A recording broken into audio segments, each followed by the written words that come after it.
প্রকাশ্যে বা আড়ালে আপনাকে কেউ হুমকি দিচ্ছে বা আপনার শত্রু লেগে আছে, যে সামনাসামনি হোক বা দূরে থেকে হোক বা আপনার জানা অজানা যে কোনো প্রকারেই আপনি তার হুমকির সম্মুখীন বা সে আপনাকে অহরহ ক্ষতি করার চেষ্টা করে চলছে, আপনাকে যে কোনো জায়গা থেকে সে আপনাকে ধ্বংস করে দেবে, এরকম ধরনের আপনাকে হুমকি অহরহ করছে, তাহলে কিভাবে পরিত্রাণ পাবেন?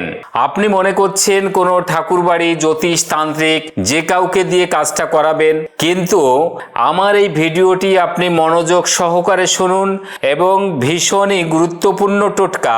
এটা আপনি বাড়িতে বসেই করতে পারবেন, তার জন্য কোনো প্রকার কোনো জ্যোতিষ তান্ত্রিক কারো কাছেই আপনাকে যেতে হবে না। এটা একটা গুরুত্বপূর্ণ শত্রু দমন টোটকা।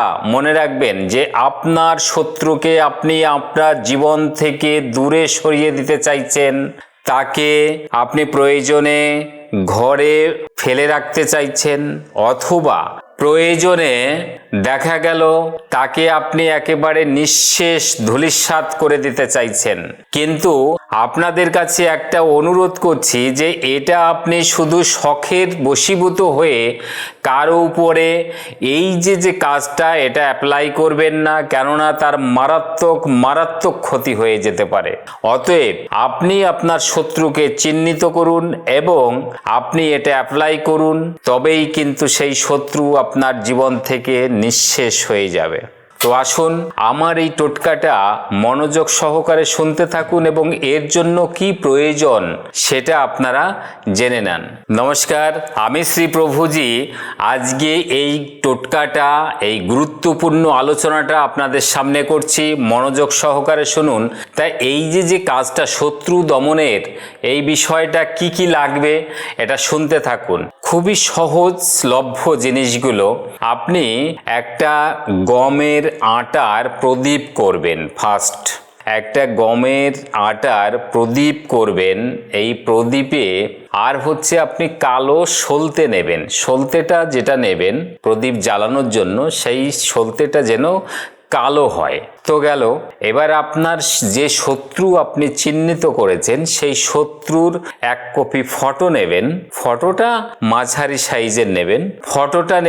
ফটো নেওয়ার পরে 5টা শুকনো লঙ্কা নেবেন আর একটা পিন পেরেক। এই প্রয়োজনীয় এটা জিনিস। এইগুলো জড়ো করে আপনি যে কোনো শনিবার দিন কাজটা করবেন। শনিবারে কাজটা করবেন কখন? না, সন্ধ্যে 7টা থেকে রাত 9টার মধ্যে। এবং কাজের দিনটা অবশ্যই যেন শনিবার দিন হয়। শনিবার সন্ধ্যে 7টা থেকে রাত 9টার মধ্যে এই কাজটা আপনি করবেন। এবার আসুন, ওই যে ফটোটা নিলেন, ফটোটার পেছনে যে সাদা অংশটা থাকবে, ওই সাদা অংশে লাল কালির পেন দিয়ে আপনি শত্রুর নাম লিখবেন এবং শত্রুর নাম লেখার পরে লিখবেন হুং ফট সহা। এইটা লেখার পরে তারপরে আপনি যে প্রদীপটা করলেন, প্রদীপে সর্ষের তেল দিয়ে যে সলতেটা আপনি রেখেছেন কালো রঙের, ওই সলতেটা দিয়ে আপনি প্রদীপটা জ্বালবেন। প্রদীপ জ্বালার পরে যে 5টা আপনাকে শুকনো লঙ্কা নিতে বলেছি, ওই শুকনো লঙ্কা এবং ওই ফটোটার ভেতর দিয়ে যে পিন পেরেকটা নিচ্ছেন ওটা আপনি ফুঁড়ে দেবেন। ফোড়ার পরে আপনি যে প্রদীপটা জ্বালিয়েছেন ওই প্রদীপের উপরে ফটো লঙ্কা ওইভাবে ধরবেন আপনি, যেন লঙ্কাটা পুড়তে থাকে, ফটোটা পুড়তে থাকে। এবং আপনি ওটা রাখবেন 21 বার। মনে রাখবেন 21 বার আপনি ওই শত্রুর নাম বলবেন এবং বলবেন হুং ফট সহা। শত্রুর নাম বলবেন হুং ফট সহা। এটা আপনি 21 বার বলবেন।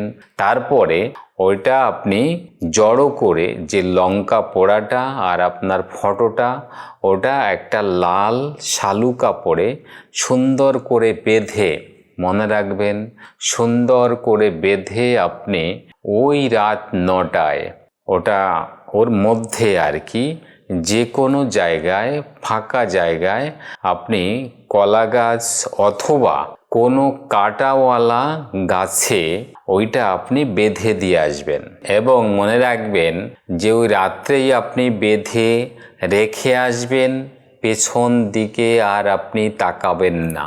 ব্যাস হয়ে গেল। বাড়ি চলে আসলেন, ফ্রেশ হয়ে আপনি হাতে পায়ে জল দিয়ে বা স্নান করে শুয়ে পড়লেন। দেখবেন 3 দিন পেরোতে না পেরোতেই আপনার ওই শত্রু আপনার জীবন থেকে দূরীভূত হয়ে গেছে। আপনার পেছনে লাগার শক্তি সামর্থ্য কোনোটাই তার থাকবে না। হয় সে ঘরে পড়ে থাকবে, নতুবা সে উচ্ছন্নে যাবে। আপনার জীবন থেকে সে একদম ধুয়ে মুছে সাফ হয়ে যাবে। এটা 100 নয় 200% চ্যালেঞ্জিং একটা টোটকা এবং এতে আপনার শত্রু দমন হবেই হবে। এটা একটা পরীক্ষিত টোটকা। আপনার এর জন্য কোনো কারো কাছে যেতে হবে না।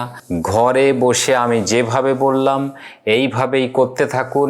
প্রয়োজনে ফোন নম্বর আছে আমার, এই ফোন নম্বরে আপনি যোগাযোগ করবেন, অথবা যদি আমার সঙ্গে সরাসরি দেখা করতে চান তাহলে বাড়ির কাছাকাছি যার যেখানে আমার চেম্বার আছে, চেম্বারের অ্যাড্রেসগুলো আমার স্ক্রিনে যাচ্ছে, এটা দেখে আমার সঙ্গে সরাসরি আপনি যোগাযোগ করতে পারেন। এবং তাছাড়াও আপনার যে কোনো ধরনের সমস্যা হোক না, আপনার বৃদ্ধ বাবা মা বাড়িতে আছেন, তাদের শারীরিক কন্ডিশন ভালো নয়, আপনার সন্তানের পড়াশোনা বা সন্তান একগুঁয়ে আছে, হাতছাড়া হয়ে যাচ্ছে আপনার, বা যে কারো মাথার বা ব্রেনের সমস্যা, আপনার বাস্তু সমস্যা, আপনার চাকরির ক্ষেত্রে পদোন্নতি চাই, আপনার চাকরি হচ্ছে না, আপনার সন্তানের বিবাহ দিতে পারছেন না, যে কোনো ধরনের সমস্যা নিয়ে আমার সঙ্গে সরাসরি যোগাযোগ করুন। এবং মনে রাখবেন প্রতি অমাবস্যায় আমাকে আপনারা তারাপীঠে পেয়ে যাবেন। এবং ততক্ষণ পর্যন্ত আপনারা সবাই সুস্থ থাকুন, ভালো থাকুন। সবাইকে অনেক অনেক ধন্যবাদ। নমস্কার।